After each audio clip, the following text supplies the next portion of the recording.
قرآن کے اندر کئی مقامات پر اللہ رب العالمین نے مال کو کہا ہے خیر.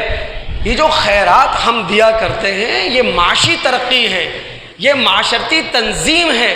میں ایک حوالہ اگر آپ کے سامنے رکھوں، ہم مطالعہ کرتے ہیں سورہ بقرہ کی آیات 271 تا 273.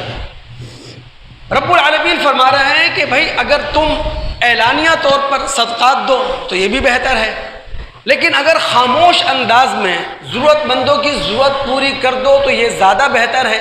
پھر اللہ تعالیٰ فرماتے ہیں وَمَا تُنْفِقُوا مِنْ خَيْرٍ فَلِأَنفُسِكُمْ، جو بھی خیرات میں مال تم دے رہے ہو اپنے لیے دے رہے ہو. یعنی اخروی فلاح تو ہے، معاشرتی فلاح بھی ہے، معاشی فلاح بھی ہے. پھر آگے اللہ تعالیٰ کہتے ہیں وَمَا تُنْفِقُوا مِنْ خَيْرٍ يُوَفَّى إِلَيْكُمْ، خیرات میں جو مال تم دیا کرتے ہو رب العالمین ریکارڈ کر رہا ہے، ایک ایک دھیلا ایک ایک پائی تمہیں واپس کر دے گا، تم پر ظلم نہیں کیا جائے گا. پھر آگے اللہ رب العالمین فرماتے ہیں وَمَا تُنْفِقُوا مِنْ خَيْرٍ فَإِنَّ اللَّهَ بِهِ عَلِيمٌ، خیرات میں جو مال تم دے رہے ہو رب العالمین کو اس کی پوری پوری خبر ہے. یہ خیرات ہمارے ہاں بے معنی بن کر رہ گئی. یہ معاشی ترقی ہے، یہ معاشرتی فلاح کا نام ہے. اور ایک لفظ جو ہمارے ہاں عام استعمال ہوتا ہے وہ ہے انفاق. انفاق کیا چیز ہے؟ یعنی زائد از ضرورت مال کا بہاؤ، مارکیٹوں کی طرف ہو مارکیٹوں کو گرم رکھنے کے لیے، زائد از ضرورت مال کا بہاؤ سماج اور معاشرے کی طرف ہو تاکہ وہ لوگ جو معیشت کے میدان میں گرے ہوئے ہیں انہیں اپنے پیروں پر کھڑا ہونے کا موقع مل جائے. یہ ہے انفاق. قرآن بھرپور طریقے میں ایک ایک لفظ پر انشاءاللہ اللہ کے حکم سے قرآن نے اتنی معلومات دے رکھی ہے کہ دو جمعے بھی گفتگو ہو سکتی ہے، لیکن میں اشاروں میں گفتگو کر رہا ہوں چونکہ میرے زکوٰۃ پہ جانا ہے. اب اللہ رب العالمین نے انفاق کے حوالے سے دیکھیں ہمیں توجہ دلائی. اگر ہم سورہ بقرہ کی آیت نمبر 274 کا مطالعہ کر سکیں تو رب العالمین فرماتے الذین ينفقون اموالہم، وہ لوگ جو معیشت کے میدانوں کو گرم رکھنے کے لیے اپنا مال خرچ کر رہے ہیں، وہ لوگ جو معاشرے اور سماج کی فلاح و بہبود کے لیے اپنا مال خرچ کر رہے ہیں، رات میں بھی خرچ کر رہے ہیں، دن میں بھی خرچ کر رہے ہیں، اعلانیہ بھی خرچ کر رہے ہیں، خاموشی سے بھی خرچ کر رہے ہیں، فَلَهُمْ أَجْرُهُمْ عِنْدَ رَبِّهِمْ، ان کا اجر ان کے رب کے پاس ہے. وَلَا خَوْفٌ عَلَيْهِمْ وَلَا هُمْ يَحْزَنُونَ، کل قیامت کا دن ہوگا، انہیں نہ اپنی قیامت آنے والے کل کے حوالے سے کوئی خوف ہوگا اور نہ اپنے گزرے ہوئے کل پر کوئی پچھتاوا ہوگا. وہ جو معروف حدیث ہے نبی علیہ الصلوۃ والسلام فرماتے ہیں، اللہ فرماتا ہے انفق یبن آدم، آدم کے بیٹے خرچ کر. کہاں خرچ کر؟ معیشت کے میدانوں کو گرم رکھنے کے لیے، معاشرے کی فلاح و بہبود کے لیے خرچ کر. انفق علیک، میرا ہاتھ تجھ سے ہٹے گا نہیں. تو یہ جو الفاظ ہیں صدقہ، خیرات، انفاق، یہ بہت بامعنی الفاظ ہیں، اسلامی معیشت کی ریڑھ کی ہڈی ہیں جو ہمارے ہاں بے معنی بن گئے. بہرحال میں نے گفتگو کرنی ہے زکوٰۃ کے حوالے سے، دل دماغ آپ حاضر رکھیے گا. زکوٰۃ کا جو لغوی معنی ہے وہ ہے پھلنا، پھولنا، بڑھنا، نشو و نما پانا. عرب لوگ کہتے ہیں ازکی اللہ المال وزکاہ، کہ اللہ رب العالمین نے مال کو خوب نشو و نما دی. یعنی آپ اگر زکوٰۃ کے ڈکشنری میننگ کو بھی سامنے رکھیں، لغوی معنی کو بھی سامنے رکھیں، تو یہاں معاشی اور اقتصادی فلاح و بہبود آپ کو نظر آئے گی. بڑھوتری، نشو و نما، پلنا، بڑھنا، یعنی معاشرے کو بھی ترقی ملتی ہے، معیشت کو بھی ترقی ملتی ہے زکوٰۃ سے. زکوٰۃ کے دو اہداف ہیں، ایک ہے ذاتی اور شخصی ہدف اور دوسرا ہے معاشرتی ریاستی ہدف. جب کوئی شخص زکوٰۃ ادا کرتا ہے تو ذاتی اور شخصی ہدف یہ ہے کہ شخص کی اصلاح ہو، اس کے نفس کا تزکیہ ہو، جذبہ ترحم اس کے اندر پیدا ہو، بخیلی کا خاتمہ ہو، فرشتہ صفتی کو غالب آنے کا موقع ملے حیوانیت پر، یہ ہے شخصی فائدہ۔ خود نبی علیہ الصلاۃ والسلام سے اللہ رب العالمین نے قرآن میں کہا، سورہ توبہ آیت نمبر 103، خذ من اموالہم صدقہ، اے محمد علیہ الصلاۃ والسلام آپ ان سے زکوٰۃ لیجئے، آپ ان سے صدقہ لیجئے۔ کیوں؟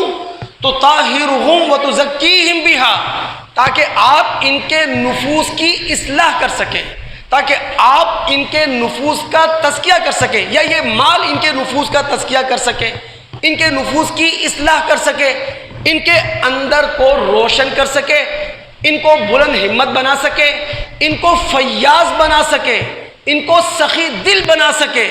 تو یہ زکوٰۃ کا شخصی اور ذاتی ہدف ہے کہ زکوٰۃ دینے والے کے نفس کی اصلاح ہو۔ اس کا معاشرتی اور ریاستی ہدف کیا ہے؟ محتاجوں کو ضرورت کے مطابق پیسہ مل جائے، کمزوروں کو سہارا مل جائے، ریاستی جو عملہ ہے یعنی ریاست کے جو ورکر ہیں، سرکاری کارندے ہیں، ان کی فلاح و بہبود کا انتظام ہو جائے، اور رفاہ عام جسے کہتے ہیں اسٹرکچر قائم کرنا، اسٹرکچر کھڑا کرنا ریاست کا، وہ ہو جائے۔ یاد رکھیے زکوٰۃ کسی بھی اسلامی ریاست کا ریونیو ہے، زکوٰۃ کسی بھی اسلامی ریاست کا سورس آف انکم ہے، مالیہ ہے، آمدنی ہے، یعنی پوری اسلامی ریاست کی مشینری جو رن کرتی ہے وہ زکوٰۃ کے پیسے پر کرتی ہے۔ یہاں ایک اصولی بات اچھے طریقے سے سمجھ لیں، زکوٰۃ اپنی اصل کے اعتبار سے عبادت ہے، لیکن نتیجے کے اعتبار سے ریاستی نظم کو یہ دی جاتی ہے۔ اصل کے اعتبار سے عبادت ہے، اس لیے مسلمان جب بھی زکوٰۃ ادا کریں تو وہ اللہ تعالیٰ کی عبادت سمجھ کر ادا کریں، اللہ رب العالمین کی رضا اور خوشنودی حاصل کرنے کے لیے دیں، لیکن جو نتیجہ اس کا سامنے آئے گا وہ یہ کہ ریاستی نظم بہتر طریقے سے ڈیولپ ہو سکے گا، ریاستی نظم تعمیر اور ترقی کا بہتر طریقے سے کام کر سکے گا۔ تو جو زکوٰۃ دی جاتی ہے اس کا کوئی تعلق اصولی لحاظ سے جماعتوں سے، تنظیموں سے، برادریوں سے، مسجدوں سے، مدرسوں سے نہیں ہے، اس کا تعلق اسلامی ریاست سے ہے۔ نبی علیہ الصلاۃ والسلام زکوٰۃ وصول کرنے کے لیے باقاعدہ عاملین کا تقرر کیا کرتے تھے، متصدقین کا تقرر کیا کرتے تھے۔ کون نہیں جانتا وہ جو متفق علیہ روایت ہے ابن عباس رضی اللہ تعالیٰ عنہ جس کے راوی ہیں کہ نبی علیہ الصلاۃ والسلام نے جب معاذ بن جبل رضی اللہ تعالیٰ عنہ کو یمن کا عامل اور گورنر بنا کر روانہ کیا تو ان سے کہا تھا کہ جب یمن کے لوگ شہادتین کا اقرار کر لیں، نمازوں کے پابند بن جائیں، تو اس کے بعد فَأَعْلِمْهُمْ، انہیں یہ بتا دینا، ان اللہ فرض علیہم، اللہ تعالیٰ نے ان پر ان اللہ فرض علیہم صدقہ، کہ اللہ رب العالمین نے ان پر زکوٰۃ فرض کی ہے، تُؤْخَذُ مِنْ أَغْنِيَائِهِمْ، جو علاقے کے مالداروں سے لی جائے گی، فَتُرَدُّ عَلَىٰ فُقَرَائِهِمْ، اور علاقے کے غریبوں میں تقسیم کر دی جائے گی۔ نبی علیہ الصلاۃ والسلام اس دنیا سے رخصت ہوئے، ارتداد نے خوفناک شکل اختیار کر لی۔ ابو بکر صدیق رضی اللہ تعالیٰ عنہ کو خلیفہ بنے ہوئے ابھی چند دن ہوئے ہیں، اطلاع ملتی ہے کہ جناب کچھ لوگوں نے، کچھ قبیلوں نے زکوٰۃ دینے سے انکار کر دیا ہے۔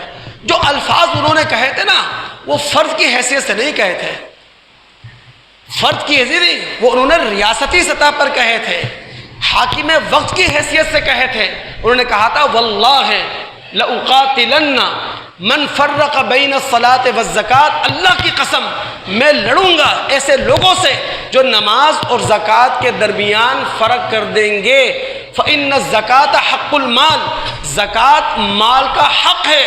واللہ لو منعونی عناقا كانوا يؤدونه الى رسول صلی اللہ علیہ وسلم لقاتلتهم على منعها، جو بکری کا بچہ زکوٰۃ میں وہ نبی علیہ الصلاۃ والسلام کو دیا کرتے تھے، مجھے دینے سے انکار کر دیں گے تو میں لڑوں گا۔ تو زکوٰۃ اصولی طور پر کسی بھی اسلامی ریاست کا ٹیکس ہے، اسلامی ریاست کا ریونیو ہے، اسلامی ریاست کا سورس آف انکم ہے۔